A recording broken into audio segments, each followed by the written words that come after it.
chapter.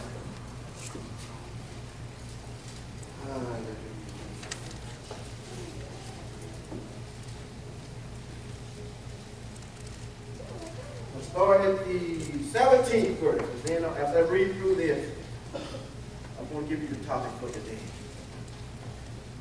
Matthew's the 27th chapter, 17th verse, and it says, Therefore, when they were gathered together, Pilate said unto them, Whom will ye that I release unto you? Barabbas or Jesus, which is called Christ? Now we know Barabbas says that he was a murderer. He was a notorious murderer. And the Bible said that he caused an insurrection. In other words, he caused rebellion against the established government. Barabbas. Then it says, Who will ye that are released unto you, Barabbas or Jesus, which is called Christ? Christ, an innocent man, the Son of God. Whom would you like for me to release unto you? For he knew that for envy they delivered him. Pilate knew it was just because of envy that they delivered Jesus. It was envy. Here it is, he's walking around here talking about he is the Son of God. Talking about he is the Christ. The anointed one. The Messiah. The Bible says just for envy, they released him. Hallelujah. When he was set down on the judgment seat, his wife said unto him, saying, Have thou nothing to do with that just man. For I have suffered many things this day in a dream because of him. Look at Pilate's wife. Don't you have nothing to do with this just man? I've had some dreams concerning this man. He hasn't done anything wrong. He's a just man. Have no dealings with this mess, Pilate. Don't touch it. Don't touch it. In other words, you're trying to get him to walk away from it. Hallelujah, Jesus. But the chief priest and elders persuaded the multitude that they should ask Barabbas and destroy Jesus. The governor answered and said unto them, What of the twain will ye that are released unto you? They said, Barabbas. Let the thief go free. Let the murderer go free. Let the one that caused insurrection, let him go free. The notorious killer, let him go free. Hallelujah. We'll get to the topic in a minute. Just hold on a second. Pilate said unto them, What shall I do then with Jesus, which is called Christ? They all said unto him, Let him be crucified. And the governor said, Why? What evil had he done? But they cried out the most, saying, Let him be crucified. When Pilate saw that he could prevail nothing, but that rather atonement was made, he took water and washed his hands before the multitude, saying, I am innocent of the blood of this just person. See, he do. I don't want to have no dealing with it. I understand this is an innocent man. This is a just man. I'm going to wash my hands of it. How do you know it wasn't that easy? It wasn't that easy. The reverse, my Bible, the reference Bible said, in the 24th verse, said, Pilate was of a mind to let him go. But the pressure from the people was too great for his weak character. He had a mind to let him go. But the pressure from the people was too much for his weak character.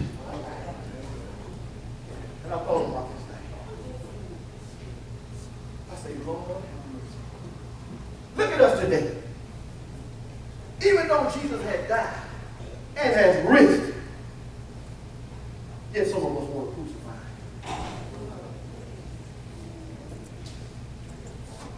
pressure from your friends cause you to say, I don't know the man. Peer pressure from your friends, from your coworkers, will cause you to say, I don't know the man. Now, you might not come out in your mouth and say it, but your actions say, I don't know him, man. Even though he's innocent, I don't want nothing to do with him. That's a sad thing, y'all. No wonder God said that word to us in Baker. Some cold and some lukewarm. But he said, I'll spew you out of my mouth. Hallelujah. In other words, I'll fight against you with my word. I'll fight against you with my mouth. Hallelujah, Jesus. Pilate was of a mind to let him go. But the pressure from the people was too great for his weak character. He feared the people in losing friendship more than he feared God. He feared the people in losing friendship more than he feared God. What about us? In the book of Hebrews, the 6th chapter, it starts around the 4th verse. Hallelujah, Jesus. Talks about how we once tasted the good word of God. We tasted the power of the world to come. We done tasted it, y'all. We know it's real. We know the Lord is real. We know he's awesome. We know he's somebody. We know he's the only Savior. But yet, so we bring it to an open shame. Crucifying him afresh. Don't you know what the word afresh means? You continually doing the same thing. We've been well taught, y'all. We know right from wrong.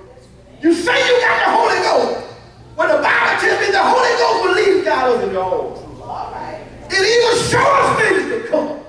So why are we continually making the same old mistakes? Crucifying Jesus. Put him on the cross again.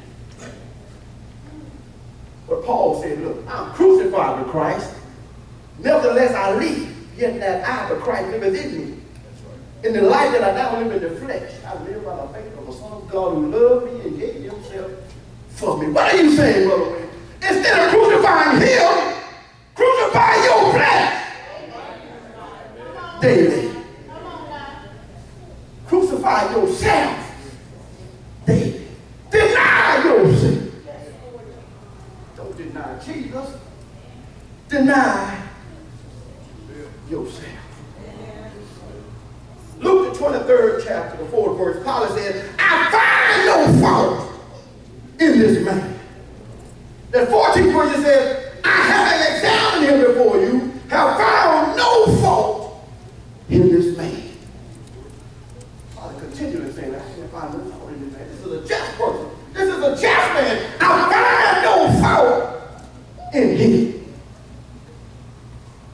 Well, why are you doing what you're doing? What kind of fault have you found in him? Jesus said they hated me without cause. I was doing nothing wrong.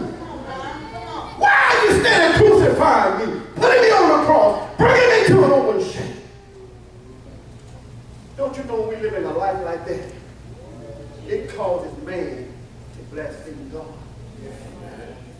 They're looking at the type of life you living. They're looking at the things that you're doing and saying, and they make up their mind. Ain't nothing to that mess. Ain't nothing to Jesus. Ain't nothing to that holy mess. The life that you live in, you cause somebody else to blaspheme God. And the God that I serve, you don't deserve that. Hallelujah, Jesus. 27th verse. He said, I have found no cause of death in him. St. Matthew, the 27th chapter 4 verse, Judas said, I have sinned in that I have betrayed the innocent blood. Judas innocent blood. That word right there will touch you. Some of us have been betrayed. You might not be standing up saying, I've been betrayed, but your lifestyle, the things that you're doing, already said, I've been betrayed. And you ought to feel guilty. Hallelujah, Jesus. You ought to feel guilty. The thief on the cross said, we deserve to be guilty. But this man has done no wrong. We deserve to be guilty. But one of them broke down and said, Lord, you come into your kingdom. Remember me. Some of us ought to be saying that right now. Lord, remember me. Have mercy on me right now, Lord. You'll be running to the altar. Before I finish this message, you'll be running to the altar. Lord, I'm betraying the innocent blood. I'm crucifying the wrong man. Amen. I'm crucifying the wrong man. I thought about this thing, y'all. I said, Lord, that's some kind of position to be in. I thought about it in the natural. I said, Lord, what if this was my parents? I said, I use this as an illustration. I said, my mother and father was at home. Someone broke in the house, beat them and robbed them, left them for dead. They thought they were dead. I came home, see the leg on the floor bleeding. I already made up my mind. They did. They did. So I would call 911. I ran out the door to see if I see anybody. One of my neighbors come out. I said, did you see anybody just leave this house? My mom and dad did. Somebody that broke in and robbed. My mom and daddy is dead. That person said, well, I just saw so leave that house a little while ago. Me not trying to find out no facts. Jumped in my car. Man, I'm on this bed that they gave me, said had just left the house. Now asking no questions, I shot and killed him. Left the scene, went on back home. Guess what I found? Mom and dad were walking around. Hey, Dad, we just got knocked unconscious. I said, oh, Lord. I done killed the innocent man. I done killed the innocent man. My Bible tells me in John 19:37, they shall look on him whom they pierced. They shall look on him whom they pierced. What are you saying, Brother Winn? Well, they may have pierced him in the natural, but you pierced him in the spiritual one.